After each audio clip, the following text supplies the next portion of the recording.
Selamat datang di channel Alur Donghua. Sebelum menonton, silahkan subscribe, biar Mimin tambah semangat update-nya. Penghalang cahaya yang baru terungkap tebal dan sedikit kabur. Meskipun tidak sekabur kabut kuning pekat, itu masih menutupi interiornya. Selain penghalang cahaya luar, tampaknya ada beberapa lapisan lagi di dalam dan pilar bundar di tengah penghalang cahaya yang tingginya sekitar 10 meter. Desain dan karakter dekoratif kuno sepertinya terukir di atasnya, tetapi tidak ada yang bisa dengan jelas melihatnya karena indera spiritual mereka sepenuhnya terhalang oleh penghalang cahaya. Yang lebih aneh dari pilar adalah pita cahaya pelangi yang tak terhitung jumlahnya di dalam penghalang cahaya, seolah-olah mereka hidup. Ketika yang lain melihat ini, tidak bisa menahan diri untuk tidak mendecakkan lidah mereka dengan takjub. Ekspresi Han Li menjadi suram. Meskipun dia tidak memecahkan banyak formasi mantra kuno, catatan Xin Ruyin berisi informasi tentang banyak jenis mantra formasi kuno. Dari aura dan penampilan mantra formasi di hadapannya, tidak tampak sedikit pun mirip dengan formasi mantra kuno. Itu bahkan memiliki jejak ki jahat. Dengan pemikiran itu, Han Li mengalihkan pandangannya ke arah Si Dai di dekatnya. Dia memeriksa formasi dengan rasa penasaran, tetapi wajahnya tidak menunjukkan sedikit pun keanehan. Hal ini menyebabkan Han Li, yang tidak terlalu percaya diri pada formasi, percaya bahwa penilaiannya salah. Sepertinya hari ini akan segera berakhir. Karena saudara Han dan yang lainnya telah datang ke sini dari jauh, bagaimana kalau mereka beristirahat sejenak sebelum kembali untuk menghancurkan formasi besok? Lagi pula, sepertinya formasi itu tidak bisa ditembus dalam waktu singkat. Hu Yue berbicara, menunjukkan perhatian besar terhadap Han Li dan yang lainnya yang baru saja tiba. Karena Han Li merasa bahwa formasi ini akan memakan waktu cukup lama dan agak lelah, dia setuju saran Hu Yue. Meskipun perisi tampaknya telah mengidentifikasi formasi dan sangat ingin melanjutkan, dia tidak keberatan terhadap saran Hu Yue. Dengan demikian, kelompok itu kembali ke bangunan batu. Karena tidak banyak bangunan batu, Han Li dan yang lainnya dengan santai membentuk kembali, untuk membuat beberapa ruangan dan menggunakan teknik transformasi batu, sebelum tinggal di dalamnya. Keesokan paginya, Han Li dan Si Dai tiba di luar penghalang cahaya dan memulai tes dan perhitungan atribut mereka. Seluruh proses penghancuran formasi sangat lambat, terutama di awal. Keduanya merasa agak kewalahan, tidak tahu harus mulai dari mana. Mereka sering menghadapi beberapa kesulitan yang tidak dapat diatasi sehingga mereka tidak dapat membuat kemajuan apapun, bahkan setelah menghabiskan beberapa hari untuk mencoba menyelesaikannya. Tapi terlepas dari bagaimana itu dikatakan, mantra formasi tidak hidup saat mereka masih hidup. Hanya masalah waktu sebelum mantra formasi dipelajari dan dipahami sepenuhnya. Bahkan mantra formasi yang sangat aneh akhirnya bisa terurai. Melalui kerjasama Han Li dan perisi, mantra formasi kuno ini terbukti detailnya yang lebih halus perlahan-lahan dibuat jelas sedikit demi sedikit. Selama proses ini, pandangan Han Li terhadap pembudidaya wanita sangat berubah. Meskipun dia terlihat agak sombong, dia benar-benar memiliki beberapa keterampilan. Tidak hanya sepenuhnya memahami segala macam mantra formasi yang beredar luas, analisisnya tentang komposisi mantra formasi sangat teliti dan sempurna, menyebabkan Han Li sedikit menghormatinya. Meskipun Han Li melihat bahwa pencapaiannya dalam teori mantra formasi tidak semenakjubkan Xin Ruyin, dia tidak terlalu jauh. Tetapi pada saat yang sama, Han Li merasa agak bingung. Mengapa semua ahli mantra formasi yang dia kenal adalah perempuan? Mungkinkah surga telah memberi para pembudidaya wanita dengan bakat bawaan untuk mantra formasi? Namun, membandingkan perisi dengan Xin Ruyin jelas sangat berbeda. Meskipun pemahaman perisi pada teorinya jelas, dia memiliki sedikit metode pemecah formasi. Dia hanya akan bergantian melalui beberapa jenis, dan jika tidak satu pun dari mereka memiliki efek apapun, dia hanya bisa menatap tak berdaya. Han Li jelas tahu keterbatasannya sendiri. Seorang pemula dalam mantra formasi seperti dirinya jauh lebih rendah jika dibandingkan dengan wanita ini. Memahami hal ini, dia tidak pernah membantah apapun yang dikatakan wanita itu dan terus terang menggunakan trik pemecah formasi Shin Ruin sesuai dengan apa yang dia katakan. Menanggapi tindakannya, wanita itu menjadi agak terkesan olehnya. Sebagai hasil dari peristiwa ini, Han Li dan Perisi mengembangkan koordinasi yang erat. Setelah pembudidaya wanita menganalisis titik lemah dari formasi mantra, Han Li kemudian akan memikirkan cara untuk menerobos. Tidak hanya kecepatan mereka dalam mengungkap formasi meningkat, mereka belajar banyak tentang apa yang kurang dari satu sama lain. Adapun Jin King dan yang lainnya, mereka tidak dapat berkontribusi untuk saat ini dan dengan patuh bermeditasi di bangunan batu, menunggu keduanya memecahkan formasi. 3 bulan kemudian, Han Li dan Si Dai memanggil yang lain ke lereng. Dalam beberapa hari terakhir kerja keras mereka, hampir berhasil menembus formasi besar. Sekarang, hanya batasan terakhir yang tersisa. Setelah hilang, pilar batu aneh di tengah akan terungkap sepenuhnya. Penampilan penghalang cahaya sekarang sangat berbeda dari saat mereka mulai. Tidak hanya menyusut menjadi kurang dari setengah ukuran aslinya, kuning redup aslinya telah berubah menjadi merah-merah menyala. Setelah mendekatinya, seseorang akan merasakan panas terik yang dipancarkan. Tetapi yang lebih membingungkan adalah bahwa pita cahaya pelangi yang tak terhitung jumlahnya di dalam penghalang cahaya sekarang telah berubah menjadi ular api bersayap. Mereka tanpa henti menjelajahi area di dalam penghalang cahaya dan terus menyemburkan api tipis. Setan macam apa mereka? Ketika Jin King melihat, dia bertanya dengan heran. Yang lain juga menatap dengan heran. Atribut api iblis roh iblis bersayap. Mereka jarang terlihat dan hanya muncul di area tertentu, memiliki umur yang sangat pendek, hanya berlangsung beberapa jam sebelum memudar. Namun, api iblis bawaan mereka tidak kalah kuat dari api inti pembudidaya formasi inti dan makanan favorit mereka adalah jiwa manusia dan jiwa utama pembudidaya. Mereka akan sangat merepotkan untuk dihadapi. Pembatasan terakhir jelas telah mengubah area tersebut menjadi triang, memungkinkan roh api untuk terus muncul. Jika ada pembudidaya dengan paksa menerobos batasan tanpa mengetahui hal ini, mereka pasti akan menjadi mangsa iblis bersayap. Si Dai dengan bangga menjelaskan. Bagaimanapun, sangat sedikit orang yang tahu tentang iblis bersayap, tetapi dia dapat langsung mengenali iblis bersayap. Ketika Jin King dan yang lainnya mendengar bahwa iblis mampu menelan jiwa asli mereka, ekspresi mereka menjadi cemas. Karena kamu sudah memberi tahu kami ini, kalian berdua pasti memiliki metode untuk menerobos. Tolong jangan ragu untuk memberi kami instruksi. Kultivator pendiam bermarga Jian tiba-tiba berbicara. Yang lain sedikit terkejut setelah mendengar ini dan mengalihkan pandangan mereka ke Si Dai dan Han Li. Han Li samar-samar tersenyum tetapi tetap diam. Si Dai kemudian menyeringai dan berbicara dengan suara yang indah. Senior Han dan saya cukup pusing pada awalnya, tetapi setelah beberapa hari berdiskusi, kami akhirnya memikirkan metode yang aman untuk menembus batasan. Namun, ini membutuhkan bantuan kekuatanmu.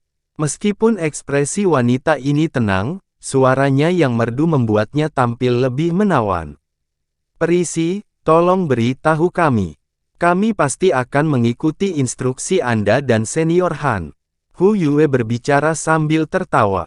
Si Dai kemudian dengan belak-belakan memberikan perintahnya, untuk menerobos formasi ini, kami membutuhkan bantuan simultan dari banyak alat sihir atribut air.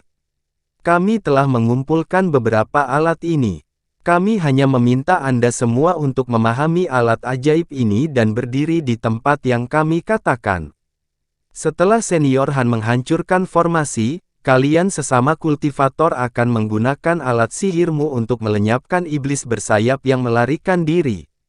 Di samping, Han Li menambahkan, semuanya, dalam keadaan apapun kalian tidak boleh menggunakan harta sihir kalian untuk menyerang roh iblis. Roh api bawaan ini akan menimbulkan masalah besar jika kita membiarkan mereka terlalu dekat dengan kita. Sudah terlambat pada saat Anda ingin lari. Setelah melihat ekspresi serius Han Li, Hu Yue dan yang lainnya saling memandang dan setuju dengan hati yang gemetar. Setelah itu, Han Li mengeluarkan penggaris kecil, palu kecil, dan garpu rumput kecil, masing-masing memberikannya kepada Jin King, jiwa bengkok, dan pembudidaya Jian. Adapun Si Dai, dia menyerahkan syal biru kepada Hu Yue. Rombongan itu kemudian berdiri di dekatnya di posisi mereka seperti yang diarahkan oleh Si Dai. Dia kemudian buru-buru mundur dan mengeluarkan alat sihir pedang pendek sebelum memusatkan perhatiannya pada Han Li. Han Li tidak terburu-buru untuk bertindak. Dia pertama-tama memperhatikan sekelilingnya dengan cermat. Hanya setelah melihat bahwa tidak ada yang salah, dia merasa cukup percaya diri untuk bertindak. Beberapa puluh bendera dan pelat formasi biru, alat pengaturan formasi untuk mantra formasi atribut air, terbang ke sisi Han Li dan mulai melayang menyebar. Han Li kemudian menggeser jarinya, terus-menerus mengeluarkan suara letupan. Bendera dan pelat formasi merespons dengan mengelilingi penghalang cahaya merah dan perlahan-lahan jatuh ke dalam formasi. Bendera formasi langsung memasukkan diri beberapa inci ke dalam bumi, dan pelat formasi terus melayang beberapa inci di atas tanah, membentuk mantra formasi. Setelah bendera dan pelat formasi diatur dengan tepat, Han Li menarik napas dalam-dalam dan hendak melemparkan teknik sebelum terganggu oleh suara peluit yang datang dari cakrawala. Sinar biru melintas di cakrawala diikuti oleh garis biru menyerupai naga banjir yang dengan cepat terbang melintasi lautan. Dalam sekejap mata, itu tiba di atas mereka.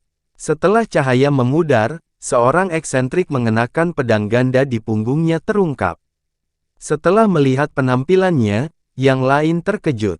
Di atas mereka berdiri sosok kurus kering, dengan wajah merah yang tertutup ruam, dan mata segitiga yang galak dibingkai oleh rambut putih panjang yang berantakan. Pria berpenampilan aneh ini mengenakan kemeja hitam lengan pendek dengan keranjang bunga tergantung di pinggangnya. Dari fluktuasi ki spiritualnya, tampaknya dia adalah seorang pembudidaya formasi inti menengah. Setelah mendapatkan pandangan yang jelas dari daerah tersebut, eksentrik terkejut melihat begitu banyak pembudidaya formasi inti. Tapi setelah tatapannya jatuh ke penghalang sinar merah dan alat penyiapan formasi Han Li, ekspresinya berubah. Apakah kalian junior mencari kematian? Anda berani mengambil keuntungan dari ketidakhadiran tuan pulau ini untuk merusak formasinya. Cepat pergi dari pulau ini. Teriakan eksentrik dengan tatapan tidak menyenangkan.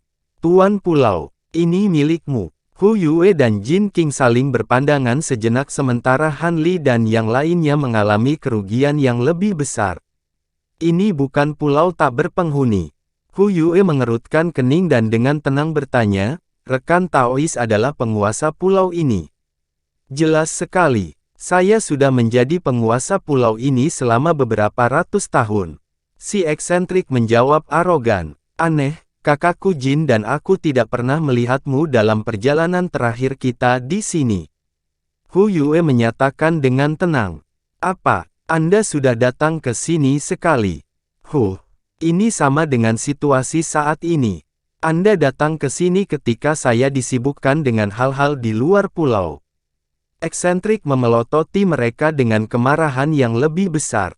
Hu Yue mencibir dan berkata dengan nada mengejek, jadi maksudmu kamu adalah satu-satunya penghuni pulau ini. Kemudian gelar tuan pulau Anda yang terhormat diberikan sendiri. Karena batasan di hadapannya akan dihilangkan, Hu Yue tidak mau memperhatikan eksentrik di depannya. Berhentilah berpura-pura. Bagaimanapun, Anda telah melakukan kejahatan berat dengan menghancurkan batasan-batasan ini.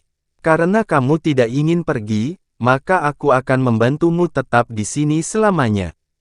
Tiba-tiba, keranjang anyaman di pinggangnya berubah menjadi seberkas ki putih dingin, melesat lurus ke arah Hu Yue. Kali ini, Han Li dan yang lainnya yang terkejut.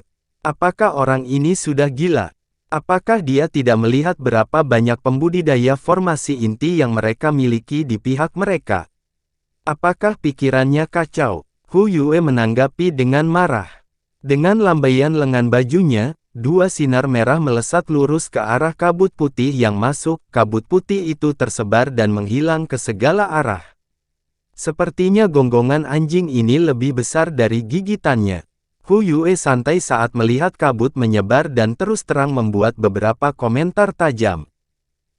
Si eksentrik tersenyum aneh. Hati Hu Yue bergetar dan ekspresinya tiba-tiba berubah. Sebelum berteriak, apa yang terjadi? Pisau terbangku. Setelah memecahkan ki putih yang berubah dari keranjang, kedua pisau terbang itu terhuyung-huyung di tempat asalnya seolah-olah mereka gagal. Setelah itu, ki putih yang tersebar dengan cepat menyusun kembali, dan dengan kilatan cahaya, ia berubah kembali menjadi keranjang bunga. Dua pisau terbang terperangkap di dalam keranjang bunga sementara diselimuti ki putih, tidak mampu melepaskan diri. Hu Yue memandang dengan tak percaya saat harta sihirnya tertahan. Yang lain juga memucat. Namun, eksentrik tidak memberi mereka waktu untuk berpikir. Dia dengan dingin tertawa dan bahunya bersinar terang. Menembak jatuh dua garis cahaya pedang abu-abu ke arah Hu Yue. Saat dia berada di sebelah Hu Yue, Jin King merasa malu untuk diam saja. Dia menjentikkan tangannya dan melemparkan stempel balok kecil yang tumbuh lebih besar saat menabrak cahaya abu-abu. Dengan tepukan guntur, tiga harta sihir melepaskan kilatan warna-warna yang terjalin dengan cemerlang. Pada saat itu, pembudidaya bermarga Jian memandang Han Li dan jiwa bengkok diam-diam mengangkat tangannya, dan menembakkan garpu rumput yang bersinar dengan ki hitam dan putih ke arah eksentrik. Han Li dalam hati menghela nafas. Karena semua orang telah bertindak, dia dan jiwa bengkok tidak bisa lagi hanya berdiam diri dan harus bergabung dengan mereka melawan eksentrik. Han Li dan bengkok jiwa merilis mangkok kuno dan belati hijau mereka, mengirim mereka ke medan pertempuran. Ketika eksentrik melihat ini, dia tidak mengungkapkan rasa takut. Sebaliknya, dia tertawa terbahak-bahak dan meludahkan mutiara darah hitam ke arah harta sihir mereka. Serangkaian ledakan besar terdengar, sangat bertentangan dengan harapan mereka. Manik-manik itu telah melepaskan cahaya hitam tepat saat harta sihir mereka menyentuh manik-manik itu dan meledak, menyebabkan kerusakan spiritual yang besar pada harta sihir dan semua cahaya segera meredup. Kultivator bermarga Jian merasakan sakit yang luar biasa dan tampak sangat menyesal. Tangannya membentuk segel mantra untuk mengambil garpu rumput terbang. Dari serangan itu, dia perlu memeliharanya dalam jiwa aslinya selama sekitar 1 tahun sebelum pulih. Namun, dia terlambat mengambil harta sihirnya. Saat eksentrik tertawa dingin, keranjang anyamannya bersinar dengan cahaya putih dan tiba-tiba melesat ke arah harta sihir dalam seberkas cahaya putih, menjebak mereka di dalamnya. Kultivator bermarga Jian tiba-tiba memikirkan sesuatu setelah melihat ini dan berteriak putus asa, harta karun kuno. Desolate Antiquity. Han Li tercengang melihat ini. Sebuah Desolate Antiquity sebenarnya adalah harta sihir yang disempurnakan oleh para pembudidaya kuno. Jenis harta sihir ini memiliki satu kemampuan ilahi, tetapi kekuatannya sangat besar dan tidak dapat dibandingkan dengan kekuatan harta sihir biasa saat ini. Metode pemurnian harta karun ajaib dan bahan-bahan kuno secara substansial berbeda dari yang ada sekarang. Harta mereka tidak mampu ditarik ke dalam tubuh dan hanya bisa dibawa secara fisik seperti alat ajaib. Ini juga satu-satunya metode untuk membedakan Desolate Antiquity dari harta sihir biasa. Setelah melihat keranjang bunga dan mengingat bahwa keranjang itu tergantung di pinggangnya, tidak mungkin baginya untuk tidak menyadari identitas sebenarnya dari harta ajaib ini. Adapun, tombak penentang surga, yang digunakan pada bayi ikan mas iblis yang digunakan oleh 6 istana bersatu, mereka juga barang antik desolate yang telah diturunkan.